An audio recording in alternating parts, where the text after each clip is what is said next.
Students, हम पढ़ रहे हैं चैप्टर 3 वैद्युत रसायन इलेक्ट्रोकेमिस्ट्री। आज का हमारा टॉपिक है मानक इलेक्ट्रोड विभव का मापन, measurement of standard electrode potential. तो इसे समझने के लिए आप मेरे साथ अंत तक के बने रहिए। और इसकी पहली वीडियो जो आपने मानक हाइड्रोजन इलेक्ट्रोड, यदि आपने नहीं देखा है तो आपको डिस्क्रिप्शन में उसकी लिंक दी गई है, आप उसे देख लें ताकि आपको आज की वीडियो समझने में और आसानी हो। तो चलिए स्टार्ट करते हैं। मानक इलेक्ट्रोड विभव का मापन। किसी भी इलेक्ट्रोड के मानक इलेक्ट्रोड विभव का मापन करने के लिए हमको जो सेल दिया गया है उसमें मानक हाइड्रोजन इलेक्ट्रोड से उसे जोड़ना रहता है। मतलब कि जो एक अर्ध सेल होगा वो दिए गए धातु के इलेक्ट्रोड का होगा और दूसरा अर्ध सेल ये मानक हाइड्रोजन इलेक्ट्रोड का होगा। तो इसमें जो दोनों अर्ध सेल रहेंगे, दोनों अर्ध सेल को लवण सेतु से जोड़ दिया जाएगा और इसमें वोल्टमीटर भी लगा दिया जाएगा और परिपथ को पूर्ण कर दिया जाएगा। यदि वोल्टमीटर में विक्षेप किस तरफ होता है, ये डिपेंड करता है कि मानक हाइड्रोजन इलेक्ट्रोड एनोड होगा कि कैथोड होगा। विक्षेप जिस तरफ होगा उस तरफ का भाग आपका कैथोड होगा और उसके विपरीत एनोड होगा। तो हम दो उदाहरणों से इसको समझते हैं। जो यहाँ पर आपको मानक हाइड्रोजन इलेक्ट्रोड द्वारा जिंक इलेक्ट्रोड के मानक इलेक्ट्रोड विभव का निर्धारण को समझाया गया है। तो इसमें दो अर्ध सेल लिए गए हैं। तो एक पात्र में हम देख रहे हैं कि जिंक इलेक्ट्रोड लिया गया है, जिंक धातु को लिया गया है और जिंक सल्फेट में उसको डुबाया गया है। और ये जो है एक अर्ध सेल है, दूसरा मानक हाइड्रोजन इलेक्ट्रोड है, ये दूसरा अर्ध सेल का कार्य करता है। इसको जो है वोल्टमीटर से जोड़ दिया गया है और परिपथ को पूर्ण करने के लिए लवण सेतु लगा दिया गया है। तो यहाँ पर जो विक्षेप होता है ये मानक हाइड्रोजन इलेक्ट्रोड की तरफ होता है, इसलिए मानक हाइड्रोजन इलेक्ट्रोड कैथोड का यानी कि धन ध्रुव का कार्य करता है और जो जिंक इलेक्ट्रोड है ये एनोड का यानी कि ऋण ध्रुव का कार्य करता है। तो यहाँ पर अब प्रक्रिया क्या होती है, चूंकि परिपथ पूर्ण हो चुका है तो यहाँ पर जो जिंक है, जिंक धातु से इलेक्ट्रॉन निकलता है यानी कि ये Zn2+ आयन में चेंज हो जाता है और जो इलेक्ट्रॉन निकलता है वो लेफ्ट हैंड साइड से यानी कि आपके जिंक के इलेक्ट्रोड से होते हुए मानक हाइड्रोजन इलेक्ट्रोड की तरफ जाता है और इधर जो H+ आयन है उसके द्वारा इलेक्ट्रॉन को ग्रहण करके वो H2 में चेंज हो जाता है। तो इस प्रकार से यहाँ पर इलेक्ट्रॉन जो है लेफ्ट हैंड साइड से राइट हैंड साइड की ओर गमन कर रहा है। मतलब जिंक इलेक्ट्रोड की तरफ से ये मानक हाइड्रोजन इलेक्ट्रोड की तरफ गमन कर रहा है। तो यहाँ पर जो जिंक में इलेक्ट्रॉन त्यागने की प्रवृत्ति हाइड्रोजन की अपेक्षा अधिक है। तो हम सेल को किस प्रकार दर्शाएंगे, हमने सेल को दर्शाना सीख चुके हैं। तो यहाँ पर हम एनोड को पहले लिखेंगे, एनोड माइनस जो ऋण ध्रुव वाला रहेगा उसे, और राइट साइड पर हम जो है कैथोड को लिखेंगे, जहाँ पर इनको जो है मेन धातु और आयनित धातु के रूप में लिखते हैं और बीच में एक सिंगल लाइन खींचते हैं। और कैथोड में भी ऐसे आयन के रूप में जो धातु है और जो धातु रहेगा उसके बीच में एक सिंगल लाइन खींच करके उसको दर्शाते हैं और फिर दोनों के बीच में लवण सेतु को समांतर रेखा से दर्शाया जाता है। तो सेल अभिक्रिया क्या हो रही है, यहाँ पर चूंकि जिंक जो है ये दो इलेक्ट्रॉनों को त्याग रहा है तो यहाँ पर ऑक्सीकरण की प्रोसेस हो रही है। मतलब ये ऑक्सीकरण अर्ध सेल हुआ और जो H+ आयन है उसके द्वारा इलेक्ट्रॉन को ग्रहण किया जा रहा है। मतलब यहाँ पर ये अपचयन अर्ध सेल होगा। तो यहाँ पर जो जिंक सॉलिड फॉर्म में है ये दो इलेक्ट्रॉन को खो करके या त्याग करके Zn2+ आयन बना लेगा और यहाँ पर 2H+ जो जली में है, विलयन में है, ये दो इलेक्ट्रॉन ग्रहण करके ये H2 गैस बना लेगा। तो जो हमारे ये प्रयोग हुआ है, इस प्रयोग में वोल्टमीटर की रीडिंग हमको 0.76 वोल्ट प्राप्त हुई है। तो हमको पता है कि E0 cell equal to E0 cathode minus E0 anode. तो यहाँ पर कैथोड कौन है, हमको चित्र में दिख रहा है कि कैथोड जो है मानक हाइड्रोजन इलेक्ट्रोड है और एनोड जो है वो जिंक इलेक्ट्रोड है। तो यहाँ पर हम वैल्यू को रख देंगे।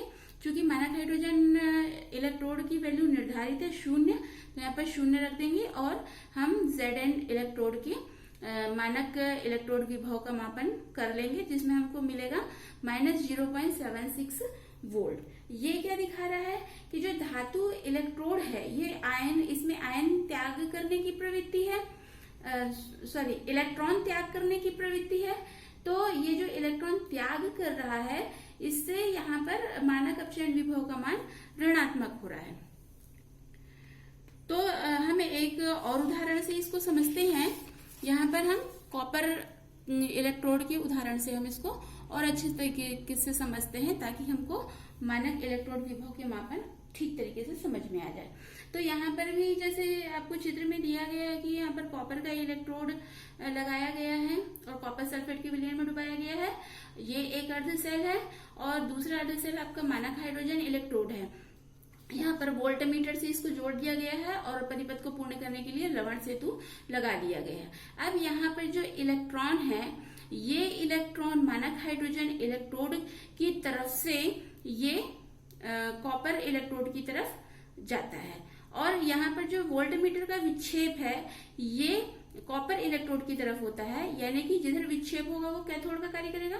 मतलब जो कॉपर की छड़ है वो कैथोड यानी धन ध्रुव का कार्य करेगा, और जो मानक हाइड्रोजन इलेक्ट्रोड है ये एनोड यानी कि ऋण ध्रुव का कार्य करेगा। तो यहाँ पर जो इलेक्ट्रॉन है ये हाइड्रोजन द्वारा त्यागा जा रहा है और कॉपर इलेक्ट्रोड के द्वारा ग्रहण किया जा रहा है। मतलब यहाँ पर कॉपर किस फॉर्म में, कॉपर 2+ आयन के फॉर्म में, जो सॉलिड फॉर्म में चेंज होगा।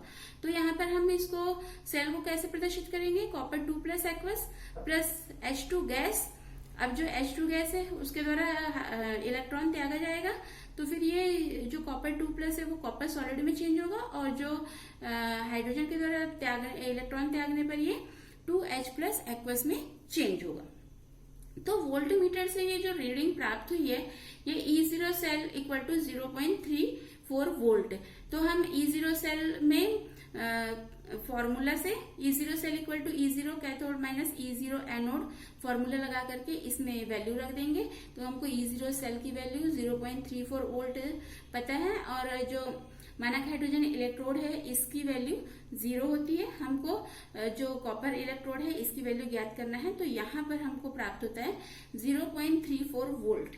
तो यहाँ पर ये क्या दिखा रहा है कि यदि जो धातु इलेक्ट्रोड की इलेक्ट्रॉन ग्रहण करने की प्रवृत्ति यदि मानक हाइड्रोजन इलेक्ट्रोड की अपेक्षा अधिक हो तो उसका मानक अपचयन विभव का मान धनात्मक होता है। तो यहाँ पर हमने मानक अपचयन विभव का मान किस प्रकार से ज्ञात करते हैं ये हमने सीखा। देन नेक्स्ट हमारा टॉपिक है विद्युत रासायनिक श्रेणी या इलेक्ट्रोकेमिकल सीरीज। तो विद्युत रासायनिक श्रेणी क्या होती है, यदि जो इलेक्ट्रोड होते हैं, जिस भी धातु का हम इलेक्ट्रोड लेते हैं तो उसका एक पर्टिकुलर मानक अपचयन विभव मान होता है। मतलब जैसे ये सीरीज कैसे बनती है, जैसे lithium, potassium, barium, calcium, sodium, magnesium, aluminium, zinc, chromium, iron, इस प्रकार से चलते चलते आगे जो है ये गोल्ड, फ्लोराइड, ऐसे मतलब पहले जो है धन विद्युत तत्व आते हैं, उसके बाद जो है लास्ट में ये ऋण विद्युत तत्व आते हैं। तो इस प्रकार से इनके अपचयन विभव का मान भी पहले ऋणात्मक होता है, उसके बाद जैसे जैसे ये आगे बढ़ते हैं तो ये धनात्मक होते जाते हैं। तो इनको जो है ये जो मानक अपचयन विभव का मान है इसको बढ़ते क्रम में रखते हैं तो एक श्रेणी प्राप्त होती है। तो हम इसको किस प्रकार से परिभाषित करते हैं कि यदि इलेक्ट्रोडों के मानक अपचयन विभव के मानों को बढ़ते हुए क्रम में व्यवस्थित किया जाए तो एक श्रेणी प्राप्त होती है, जिसे विद्युत रासायनिक श्रेणी कहते हैं। विद्युत रासायनिक श्रेणी को सक्रियता श्रेणी या एक्टिविटी सीरीज भी कहते हैं, जिसमें धातुएं सक्रियता के घटते क्रम में होती है। विद्युत रासायनिक श्रेणी की विशेषताएं होती है, देखते हैं हम विशेषताओं को। फर्स्ट है विद्युत रासायनिक श्रेणी में धातुओं की मानक अपचयन विभव बढ़ता है, अतः अपचायक क्षमता ऊपर से नीचे की ओर जाने पर घटती जाती है। जैसे आपको अभी बताया गया कि मानक अपचयन विभव के मान को हम बढ़ते क्रम में लिखते हैं, तो बढ़ते क्रम में लिखते हैं मतलब कि जो यहाँ पर बताया गया कि मानक धातुओं की मानक अपचयन विभव बढ़ता है, तो बढ़ते क्रम में लिखेंगे तो वो बढ़ेगा ही, और अपचायक क्षमता ऊपर से नीचे आने पर घटती जाती है। श्रेणी में ऊपर से नीचे की ओर जाने पर धातुओं का धन विद्युतीय लक्षण कम होता है एवं ऋण विद्युतीय लक्षण अधिक होता है। अभी बताया गया कि पहले जो है लिथियम, पोटेशियम, बेरियम, कैल्शियम ऐसे होते हुए आगे बढ़ता है और गोल्ड, फ्लोरीन, पर लास्ट में समाप्त होता है। तो जो लिथियम है, पोटेशियम है, ये क्या है, धन विद्युतीय तत्व है, और जो फ्लोरीन है ये ऋण विद्युतीय तत्व है। तो हम ये कहते हैं कि धन विद्युतीय लक्षण कम होता है और ऋण विद्युतीय लक्षण अधिक होता है। श्रेणी में ऊपर से नीचे की ओर जाने पर पदार्थों की ऑक्सीकारक क्षमता बढ़ती है। क्योंकि हम ऊपर से नीचे आ रहे हैं तो अपचायक क्षमता घट रही है, मतलब कि ऑक्सीकारक क्षमता बढ़ेगी। श्रेणी में ऊपर से नीचे की ओर जाने पर अधातुओं की अपचायक क्रियाशीलता घटती जाती है। हैलोजन की क्रियाशीलता का क्रम, मतलब जो आयोडाइड है वो सबसे अधिक क्रियाशील और सबसे कम क्लोराइड जो है ये कम क्रियाशील होगा। तो ये हमने देखा विद्युत रासायनिक श्रेणी की विशेषताएं। फिर हमें देखते हैं विद्युत रासायनिक श्रेणी के अनुप्रयोग। ये जो अनुप्रयोग है, मतलब इसका विद्युत रासायनिक श्रेणी का उपयोग हम किन में करते हैं, तो इसके लिए हम 8 पॉइंट को पढ़ेंगे। फर्स्ट है गैल्वेनी सेलों का ईएमएफ ज्ञात करना। ईएमएफ है आपका इलेक्ट्रोमोटिव फोर्स, विद्युत वाहक बल की गणना करना। तो इसके लिए हम 2 अर्ध सेल लेते हैं। 2 अर्ध सेल से बने हुए कोई भी गैल्वेनी सेल है, उसके मानक विद्युत वाहक बल की गणना यानी E0 की गणना कर सकते हैं। इसके लिए हमको फॉर्मूला पता है कि E0 सेल इक्वल टू अपचयन अर्ध सेल का अपचयन विभव माइनस ऑक्सीकरण अर्ध सेल का अपचयन विभव, या फिर हम क्या लिखते हैं, E0 cell equal to E0 cathode minus E0 anode. तो हमको जो मानक अपचयन विभव की कोई भी किसी भी इलेक्ट्रोड की मानक अपचयन विभव का मान पता रहता है, तो हम उसमें जो कैथोड है या एनोड है उसकी वैल्यू रख करके हम उस इलेक्ट्रोड की मानक अपचयन विभव की गणना कर सकते हैं। देन नेक्स्ट पॉइंट है एनोड और कैथोड का अनुमान, मतलब कि जो कोई भी सेल है उसके इलेक्ट्रोड में जो इलेक्ट्रोड है वो उसके अपचयन विभव के मान के आधार पर हम ये बता सकते हैं कि वो कैथोड रहेगा कि एनोड रहेगा। मतलब जो कम अपचयन विभव वाला इलेक्ट्रोड है वो एनोड, और जो अधिक अपचयन विभव वाला इलेक्ट्रोड रहेगा वो कैथोड रहेगा। तो इस तरीके से हम विद्युत रासायनिक श्रेणी के द्वारा एनोड और कैथोड का अनुमान लगा सकते हैं।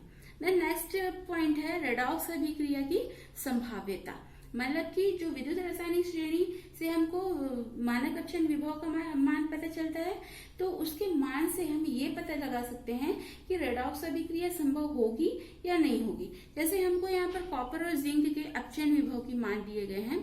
कॉपर के अपचयन विभव का मान प्लस 0.34 वोल्ट और आपका जिंक के अपचयन विभव का मान माइनस 0.76 वोल्ट है। यदि मान लीजिए कि कॉपर एनोड और जिंक कैथोड होगा, तो हम E0 cell equal to E0 cathode minus E0 anode में वैल्यू रख देंगे, तो हमको प्राप्त होता है माइनस 1.10 वोल्ट। तो ये हमको मान जो है ऋणात्मक मिल रहा है। तो ऋणात्मक होने से अभिक्रिया क्या होगी कि कॉपर प्लस जिंक 2+ आयन से बन रहा है कॉपर 2+ जिंक। तो ये जो अभिक्रिया है ये संभव नहीं है।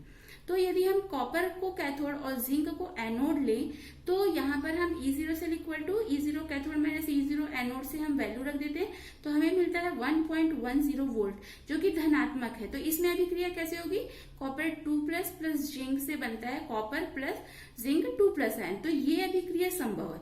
तो विद्युत रासायनिक श्रेणी की सहायता से हम रेडॉक्स अभिक्रिया बता सकते हैं कि यह रेडॉक्स अभिक्रिया यहाँ पर संभव होगी या नहीं होगी। देन नेक्स्ट पॉइंट है तत्वों की सक्रियता या उनका विस्थापन।